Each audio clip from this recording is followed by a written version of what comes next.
I went out with 44 campaigning teams, and that discussion was there in every team, in every So why not a word of criticism of the man who led you to that defeat? The overload of the manifesto, people felt there was too much in it. And I'm sad to say, in a number of areas, anti-Semitism came up. Yet you won't utter a word of criticism against him. Why can't you be honest and tell us what you really think of how he led the Labour Party? We need to bear in mind we've lost 4 in a row. But this is the one you really lost. Oh no, we really did. And remember when Keir Starmer was the Labour Party's golden boy? The guy who was gonna save Britain from the Tories? Well, buckle up, folks, because Andrew Neil just spilled some piping hot tea. And I'm trying to answer that question. Charlie Faulkner, fellow Labour lawyer. He's known you for years. I know Charlie very well. Yeah, but one you say, This. Yeah. but you won't criticise it. Well, it's not I won't criticise him. Jeremy... But you haven't. Well, Jeremy is stepping down. We're now asking the question who should be the next leader of the Labour Party. Turns out our man Keir might be on track to become the worst prime minister in British history. Yep, you heard that right. From hero to zero, faster than you can say U-turn. Stick around to see how Starmer went from Labour's great hope to their biggest oop.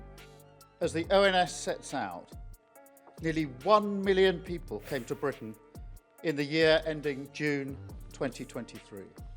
The Independent Office of National Statistics has conducted vital work on the state of immigration and found the previous government were running an open borders experiment.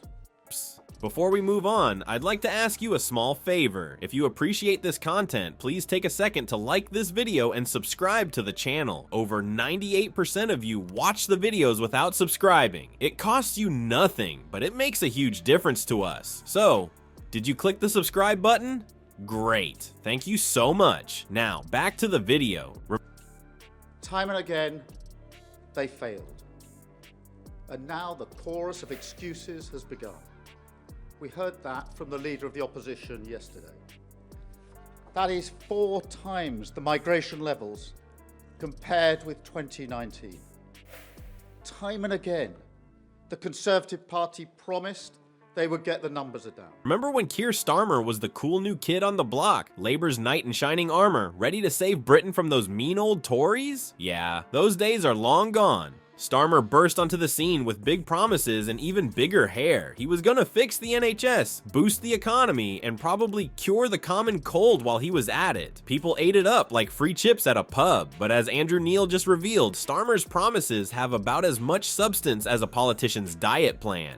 Neil dropped some truth bombs that'll make your jaw hit the floor harder than Boris Johnson's approval ratings. Turns out, Starmer's brilliant ideas are backfiring faster than a dodgy curry. His climate policies?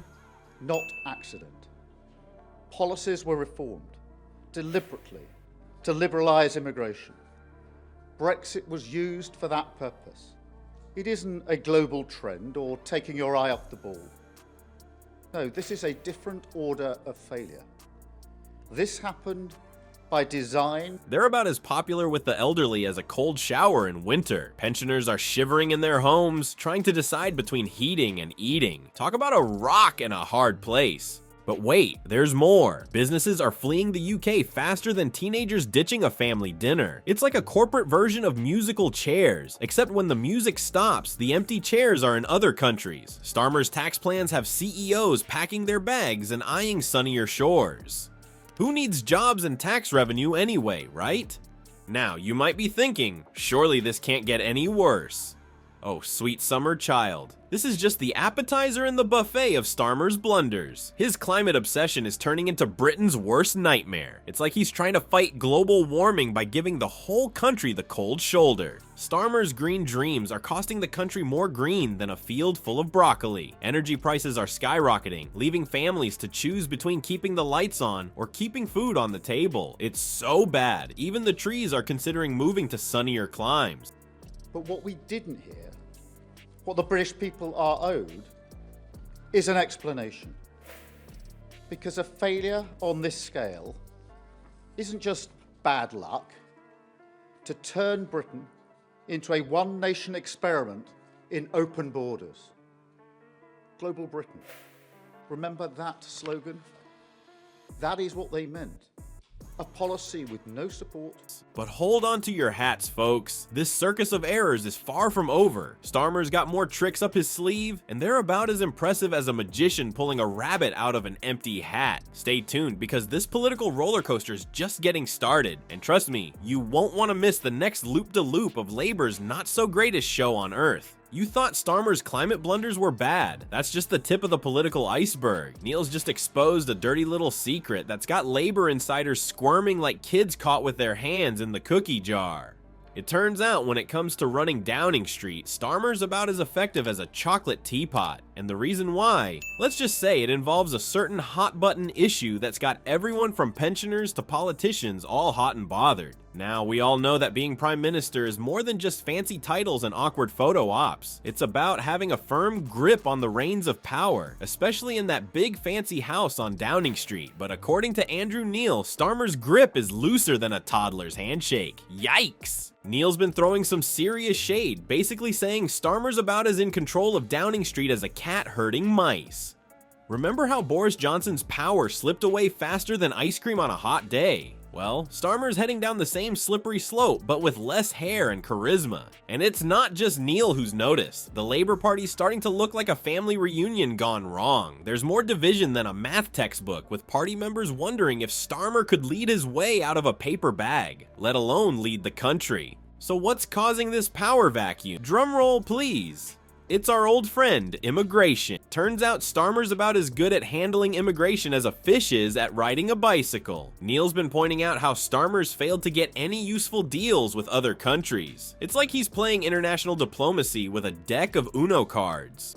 Those fancy immigration deals with France? About as effective as a chocolate fire guard. Starmer's diplomatic skills are so bad, he probably couldn't negotiate his way to the front of a queue at the chip shop. With all this going on, the public's trust in Starmer is hanging by a thread thinner than his excuses. People are starting to wonder if he could organize a booze up in a brewery, let alone run a country. It's like watching a political version of The Emperor's New Clothes. But instead of being naked, Starmer's just really bad at his job.